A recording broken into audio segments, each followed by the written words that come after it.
Hi friends, welcome to ಚರು ರುಚಿ cooking channel. ಇವತ್ತಿನ ವಿಡಿಯೋದಲ್ಲಿ ತುಂಬಾ ರುಚಿಕರವಾದ ಇಸ್ಕಿದ ಬೇಳೆ ಸಾಂಬಾರನ್ನ ಯಾವ ರೀತಿ ಮಾಡೋದು ಅಂತ ತಿಳಿಸ್ಕೊಡ್ತೀನಿ. ವಿಡಿಯೋನ ಸ್ಕಿಪ್ ಮಾಡದೆ ಕೊನೆವರೆಗೂ ನೋಡಿ. ಮೊದಲಿಗೆ ನಾನಿಲ್ಲಿ ಅವರೆಕಾಳನ್ನ ನೆನೆಸಿ ಇಟ್ಕೊಂಡಿದ್ದೆ. ಸಿಪ್ಪೆ ಎಲ್ಲ ಸುಳಿದ್ಬಿಟ್ಟು ಇದೆಲ್ಲ ಚೆನ್ನಾಗಿ ನೆಂದಿದೆ. ಇವಾಗ ಮೇಲ್ಗಡೆ ಸಿಪ್ಪೆನ ತಗೊಬೇಕು.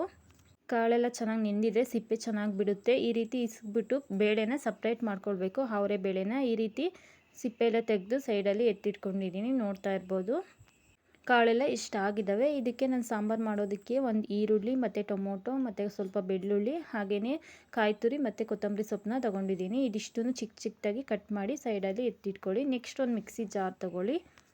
ಕಟ್ ಮಾಡಿ ಇಟ್ಕೊಂಡಿರೋ ಒಂದು ಈರುಳ್ಳಿ, ಹಾಗೆಯೇ ಒಂದು ಸ್ವಲ್ಪ ಕೊತ್ತಂಬರಿ ಸೊಪ್ಪು, ನೆಕ್ಸ್ಟ್ ಒಂದು ಗೆಡ್ಡೆ ಬೆಳ್ಳುಳ್ಳಿ ಹಾಕ್ಕೊಂಡು ಒಂದು ಚಿಕ್ಕದಾಗಿ ಕಟ್ ಮಾಡಿ ಇಟ್ಕೊಂಡಿರೋ ಟೊಮೊಟೊ ಹಾಗೆ ತೆಂಗಿನಕಾಯಿ ತುರಿನ ಹಾಕ್ಕೊಳ್ಬೇಕು.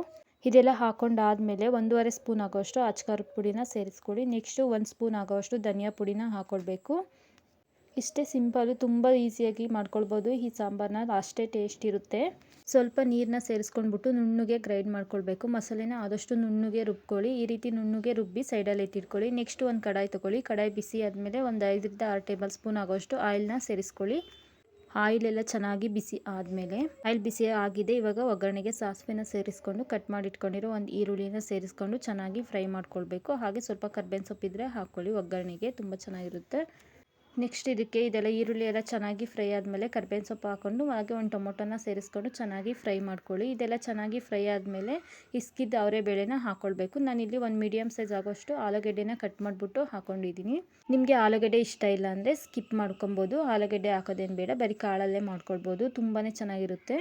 ಎಣ್ಣೆಯಲ್ಲಿ 2 ನಿಮಿಷ ಫ್ರೈ ಮಾಡಿಕೊಂಡ್ರೆ ಸಾಕಾಗುತ್ತೆ. ಒಂದು 2 ರಿಂದ 3 ನಿಮಿಷ ಫ್ರೈ ಮಾಡ್ಕೊಳ್ಬೇಕು. ಕಾಳು ಬೇಗ ಬೇಯುತ್ತೆ. ಹಾಗಾಗಿ ಇದಕ್ಕೆ ರುಚಿಗೆ ತಕ್ಕಷ್ಟು ಉಪ್ಪನ್ನ ಹಾಕ್ಬಿಟ್ಟು ಚೆನ್ನಾಗಿ ಮಿಕ್ಸ್ ಮಾಡ್ಕೊಳ್ಳಿ.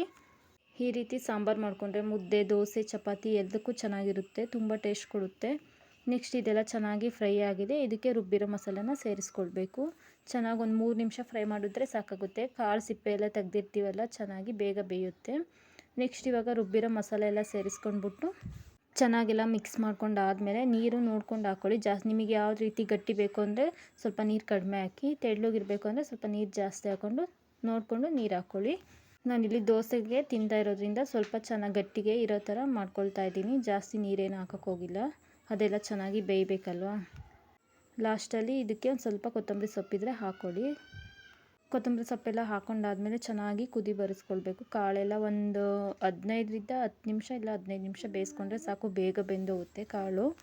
ಈ ರೀತಿ ಚೆನ್ನಾಗಿ ಒಂದು ಕುದಿ ಬಂದಿದ್ದಾದಮೇಲೆ ಲಿಡ್ನ ಕ್ಲೋಸ್ ಮಾಡಿ ಒಂದು 10 ನಿಮಿಷ ಬೇಯಿಸ್ಕೊಂಡ್ರೆ ಕಾಳೆಲ್ಲ ಚೆನ್ನಾಗಿ ಬೇಯುತ್ತೆ ಸಾಫ್ಟಾಗಿ. ನೋಡಿ, ಓಪನ್ ಮಾಡಿ ತೋರಿಸ್ತಾ ಇದ್ದೀನಿ. ಸಾಂಬಾರು ಚೆನ್ನಾಗಿ ಕುದೀತಿದೆ. ಮಿಸ್ ಮಾಡದೆ ಈ ರೀತಿ ರೆಸಿಪಿನ ಟ್ರೈ ಮಾಡಿ, ತುಂಬ ಚೆನ್ನಾಗಿರುತ್ತೆ. ಹಾಗೆ ಬೇಗನೂ ಆಗುತ್ತೆ, ಅಷ್ಟೇ ಟೇಸ್ಟಾಗಿರುತ್ತೆ. ನೋಡಿ, ಫೈನಲಿ ಸಾಂಬಾರು ಈ ರೀತಿ ರೆಡಿಯಾಗಿದೆ. ನಾನು ಆವಾಗಲೇ ಹೇಳಿದ್ನಲ್ಲ ಗಟ್ಟಿಗೆ ಮಾಡ್ಕೊಳ್ತಾ ಇದ್ದೀನಿ ಸ್ವಲ್ಪ ಅಂತ. ಈ ರೀತಿ ಚೆನ್ನಾಗಿ ಬೆಂದಿದೆ, ಆಲೂಗಡ್ಡೆ ಎಲ್ಲ ಚೆನ್ನಾಗಿ ಬೆಂದಿದೆ. ನಾನಿಲ್ಲಿ ದೋಸೆ ಜೊತೆ ಸರ್ವ್ ಮಾಡಿ ತೋರಿಸ್ತಾ ಇದ್ದೀನಿ. ನೋಡಿ, ತುಂಬ ಚೆನ್ನಾಗಿ ಬಂದಿದೆ. ನೀವು ಒಂದ್ಸಲ ರೆಸಿಪಿನ ಟ್ರೈ ಮಾಡಿ. ಈ ರೆಸಿಪಿ ನಿಮಗೆ ಇಷ್ಟ ಆಗಿದೆ ವಿಡಿಯೋನ ಸ್ಕಿಪ್ ಮಾಡದೆ ಕೊನೆವರೆಗೂ ನೋಡಿ. ಹಾಗೆ ನನ್ನ ಚಾನಲ್ ಯಾರೆಲ್ಲ ನೋಡ್ತಿದ್ರಾ ಪ್ಲೀಸ್ ಸಬ್ಸ್ಕ್ರೈಬ್ ಮಾಡ್ಕೊಳ್ಳಿ. ವಿಡಿಯೋನ ಸ್ಕಿಪ್ ಮಾಡದೆ ಕೊನೆವರೆಗೂ ನೋಡಿ. ಸಿಗೋಣ ನೆಕ್ಸ್ಟ್ ವಿಡಿಯೋದಲ್ಲಿ. Thank you for watching. Bye.